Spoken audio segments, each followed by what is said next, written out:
Hi guys, today we're unboxing a retro gaming keyboard. So this particular one is from Durgod and it's the Fusion. Details are in the description below for anyone thinking of purchasing. So it comes in a plain white package, no other details on there. So let's open it up and see what you get in there.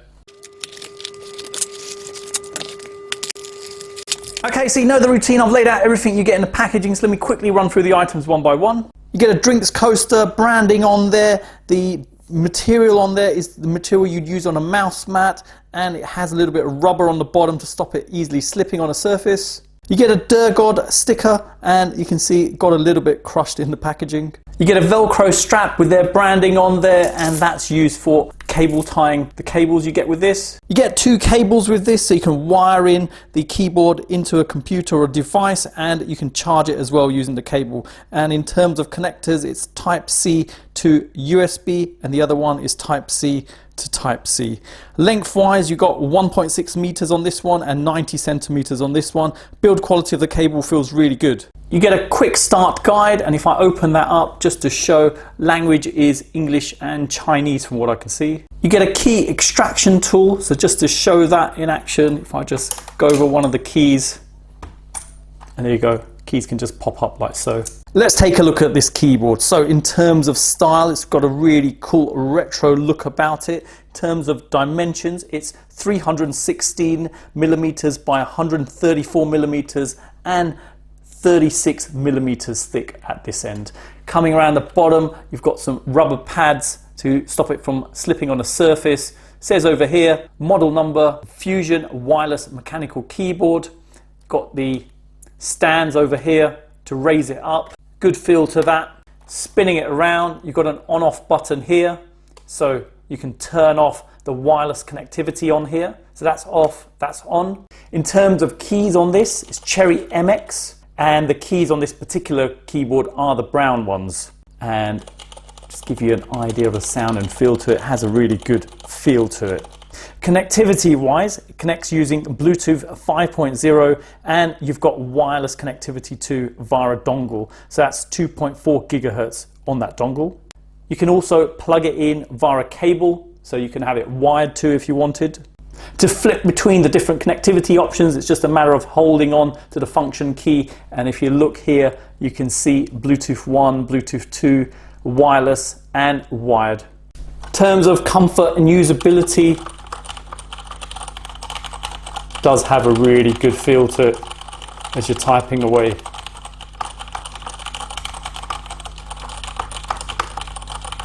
Just to show the key removal again, so if I just put that over, pull it up, and there you go, it comes out.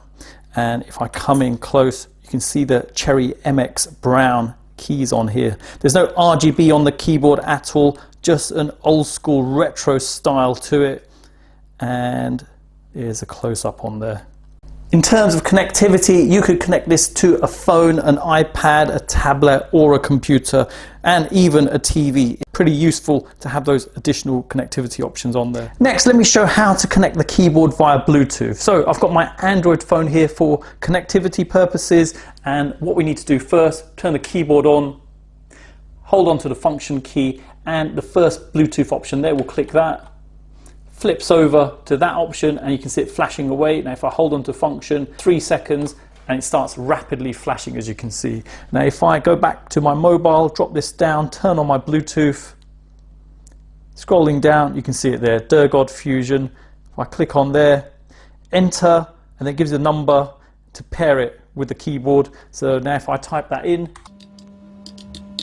and there you go, it's paired, as simple as that. You can see it at the top. And now if I go to Word, open up a document, and you can just type away. How cool is that? Linking up retro keyboard to your phone. Just to note, there are different variations of the keyboard. So this is another version of it, different colors as you can see. So blue all the way round except for the bottom. And now to use this with a computer, there's 3 different methods. So you could use the cable that comes with this, so you can collect it directly and get it wired in. Also, you've got the Bluetooth connectivity using function and then Bluetooth options. And then obviously you've got the wireless dongle. So you may be wondering where the wireless dongle is, and there's actually a hidden compartment over here. So you push your finger down and it reveals that. Now the dongle can be just taken out by pushing down quite a nice design to it. I do like that. And then obviously take it out. You see it there, nice and compact. Just plug it straight into a computer. We'll turn it on by pressing the on button here.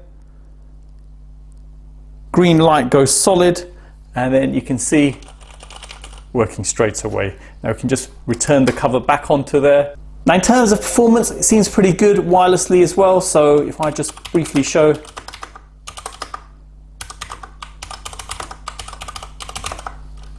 You see there, I've tested it for a while and there doesn't seem to be much lag. And if I just quickly just type, no issues there. Now if you wanted the keyboard working via the cable, it's just a matter of plugging this in, and the other end obviously gets plugged into your computer.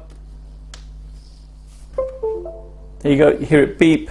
And now if I just hold the function key and press here, it goes into wired mode. And now if I type,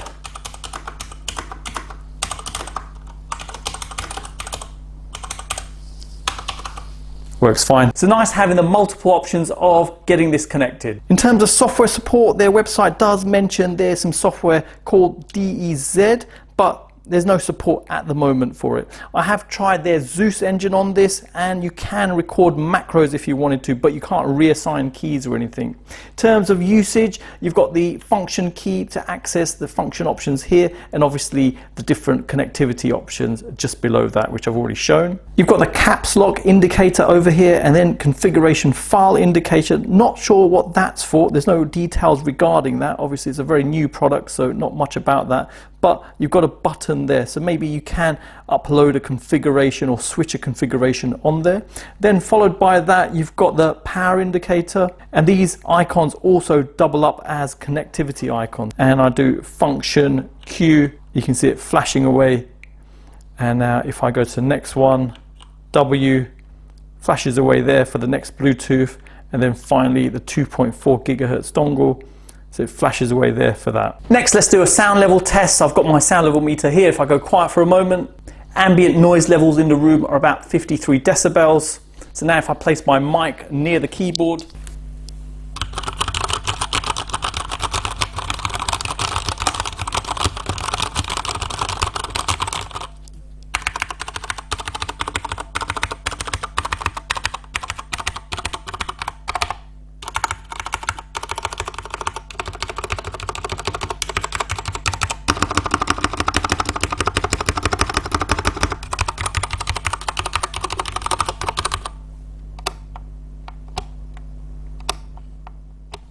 so there you go, you've seen the unboxing of this retro keyboard from Durgod. This is the Fusion version, comes in 3 variations: the Navigator, which is the blue, white and yellow version, Original, which is the grey, white and orange, so I've shown both of those, and it also has a Steam version, which is grey, black and red. Build quality of the keyboard is really good, nice retro design to it, and in terms of mechanical keys, the ones I reviewed had the Cherry MX Browns, which have a really nice, comfortable feel to them when typing. So I hope it's helped anyone thinking of purchasing this. Details are in the description below. Hang around for the end cards. I'll have some playlists showing some more cool gaming tech. Drop me a comment, let me know what you think of this keyboard. Hit the like button if you've liked it. If you've disliked it, drop me a comment, let me know why you disliked it. So thanks for viewing, and see you in the next one.